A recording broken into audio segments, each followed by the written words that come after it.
I am the Lord of Darkness. I require the solace of the shadows and the dark of the night. Sunshine is my destroyer. All this shall change. As Ridley and I continued to talk about each and every character for the film, we would always come back to the most important one, which was darkness. After exploring the possibility of doing it as a griffin, Ridley then realized that it would probably be best to have an actor obviously involved in this, because there's so many dramatic scenes, and some of the best scenes in the movie are actually Darkness's scenes with the actress Mia Sara. I thought better be sexual, very sexy, this guy. So it better be a satire, half goat. And that was the brief. And he came back with this idea of this red creature with these almost water buffalo horns. There's been different attempts at making the devil personified in many different films throughout the years. I actually felt that none of them ever lived up to what my expectations of what the devil would be. And so this is actually probably one of my greatest opportunities in my film career to create this character. Darkness is a very difficult guy to cast because his physical requirements and they're also grand, you know, dramatic, melodramatic requirements, operatic capability, and all but opera short of singing, right? And I always remembered Rocky Horror Show. And I thought, well, it's absolutely nothing to do with this. That's a brave thing to do that he did. Really brave. We are all animals, my lady. Most are too afraid to see it. Tim has the ability of going over the top dramatically, you know, and his abilities in terms of being a performer are so amazing, and his face is so animated. And he, you know, when you see him in Rocky Horror Picture Show, you just can't stop looking at him. You know, this guy is a caricature, right? And he's brilliant. So I was thinking, oh my God, I get to put makeup on Tim Curry. You know, I get to make him up as the devil. I said, Ridley, I don't think that this you could have anybody better. So I met with him. He was really intrigued and said, yes, okay, this sounds weird, but okay, I'll do it. And then, little by little, he gradually realized what was going to happen to him. And I would sort of gradually see drawings of where it was going, you know. And we had terrible negotiations about what bits of me would still be visible. I fought and begged to have my own eyes. As he said one stage, oh, God, you're taking my only thing left away from me. You've taken my eyes away. Because we put in these full scleroid lenses, because by the time you put all the gear on, your head goes from here to here, from here to here. So everything's got to come up. So we put in full scleroid lenses with the nurse. She's like cutting half a ping pong ball in half and sticking it in. And these cat slits, the vertical slits in the eye. My eyes were these total contact lenses, like a sort of wolf's eyes, I mean, the cat's eyes, which was fairly painful to be fitted, because basically, you know, they took a mold of your eye and then they stuck it in your eye, and if it hurt, they sort of scraped at it a bit until it stopped hurting. Initially, it was quite amusing, actually. You'd go, oh, God, complain. And then finally, I remember one day, he was, Jesus Christ, you want me to... And he put him in, and he stood up, and he turned, he faced the mirror and went, oh. he liked the way he looked, finally. The last unicorn dies tonight. As her blood ebbs, the sun sets forever. First of all, I think the makeup is so extraordinary. particularly in that it wasn't, you know, one piece that was glued on. It was entirely articulated. Inevitably, the design of darkness required that Tim would be in prosthetics from head to toe. That by the time he actually was in his entire costume with all the prosthetics, you know, applied to him, he would actually then put on a pair of hoofs, which meant that Tim also had to walk on incredibly long stilts. And I kept, you know, as we were designing the character, I kept thinking that the horns had to be bigger and bigger and bigger until it was finally, you know, we got them as big as we possibly could. And so from head to toe, I believe that Tim sort of measured up to be about, when he was on his stilts and to the tip of his horns, I think he was about like 13 feet or something like this. I mean, it was like a pretty amazing thing, you know, because the horns are so long and these stilts are, you know, so long, and then Tim's like right in the middle of it all. The interesting thing about Rob is that, you know, he's not just an artist, he's an engineer, because everything, when you look at that, you think, well, okay, somebody sculpted it, but you've got to think about weight, you've got to think about ergonomics, you've got to think about how the guy's going to move in it, you've got to think, how the hell do I put two horns like that with the leverage on what? On his scalp? I can't put a helmet on him because his head will go too big. I can put it, you know, so you've got to work this out like an engineer. So you could pick each of those horns up. Those horns were ounces. They were weird, they're disarming. You pick them up and we go, oh, there's no weight. And it had to be strong enough to be able to ping something. You didn't want to, every time you touched something, it broke. So it was quite strong as well. Once you were inside all of that stuff, it was so dazzling looking. I mean, first of all, it was pretty swell to be 8'1". And it was great to have, you know, great big superhero muscles and stuff. Because, you know, I'm not a big guy. I'm sort of, I think I'm 5'10" in the casting books, and I'm probably actually something under 5'9".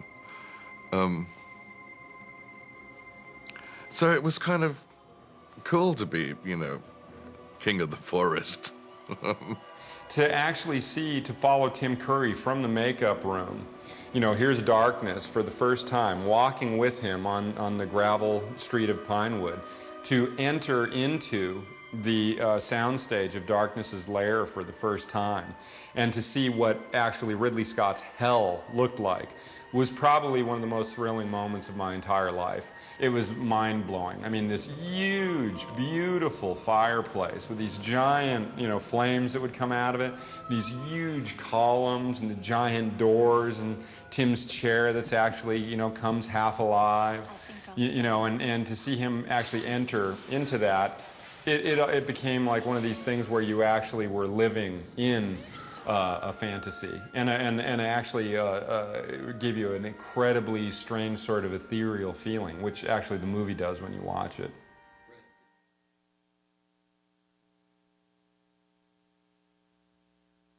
Why is it like this? Why is it winter now? I'd be a powerful wizard indeed, could I answer. Suppose you tell me, Jack. Me? You know these woods as well as any elf.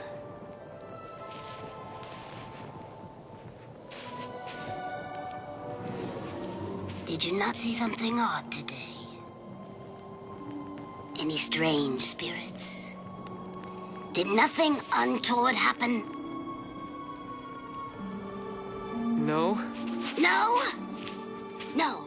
The day the set burned down was, I would think, about 3 weeks before coming to the end of using the Bond stage, which was the big forest. We'd been using a lot of gas in there for the fire. We just finished the fairy dance. So you have a gas line through to a bonfire. You don't want to have to light it each time, and you want to control it. So you just turn on gas bottles and it goes up. Well, I think what happened is the fumes gradually built in the roof, which was 70 feet up, and the roof is 350 feet long and 200 feet wide. But it's filled with a polystyrene structure which looks like a forest.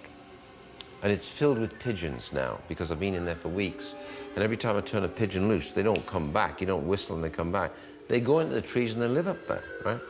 So I'm in the editing room and I hear this pitter-patter down the corridor. Somebody shot past the end like a Terry Toon cartoon. came back and said, the Bond stage is on fire. So I said, you know, basically expletive, you know, right? And carried on editing. He said, no, the Bond stage is on fire. So I walked out down the corridor, and as I got to the end, I could see over the buildings this giant column of smoke, like a battleship was sinking, or an aircraft carrier.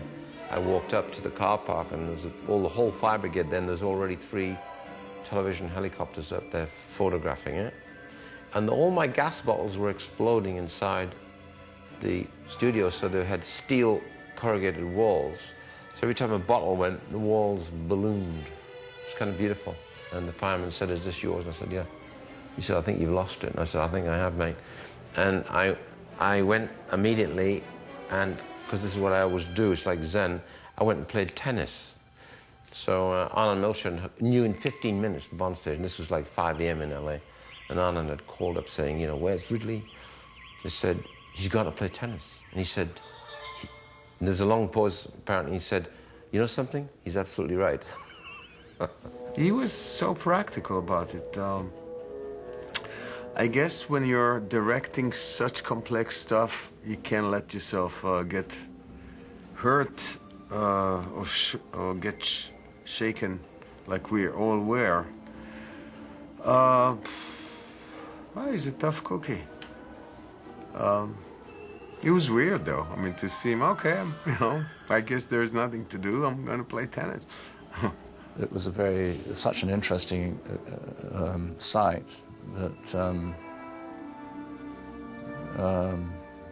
the being upset really didn't come into it, though we were, because we were still filming. And one of the things that saddened me was that Ridley had done a test before we dressed the set of the forest set. He'd done a test where he tracked down both sides of the set. And the set was very high. It was built like in a miniature valley and banked up on either sides. And these trees stood up on the banks with these big rooting systems, and the whole thing had a sort of twist to it to give some structure.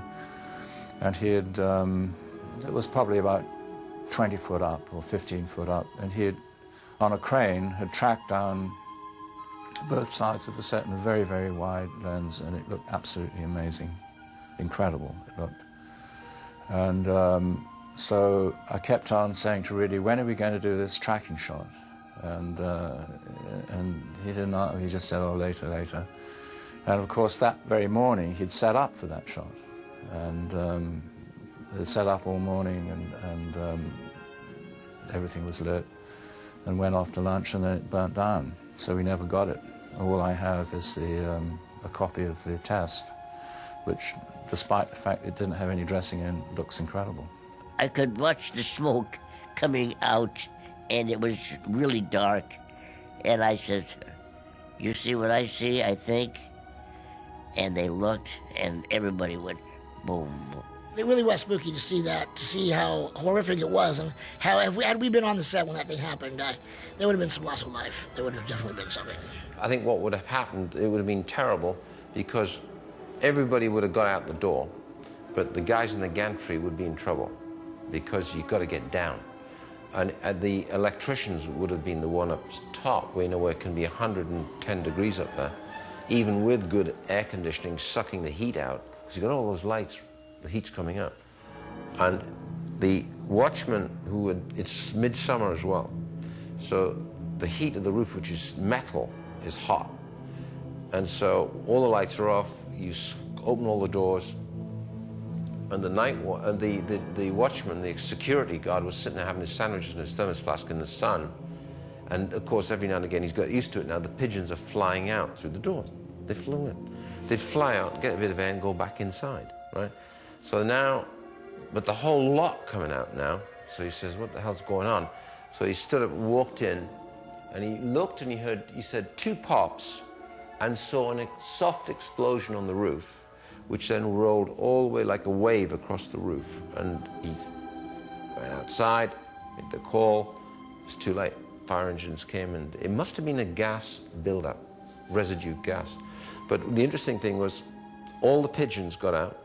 There's 250 pigeons on the fence staring at the Bond stage burning, thinking, You know, first of all, they build this artificial forest, then they burn it. What the hell's going on?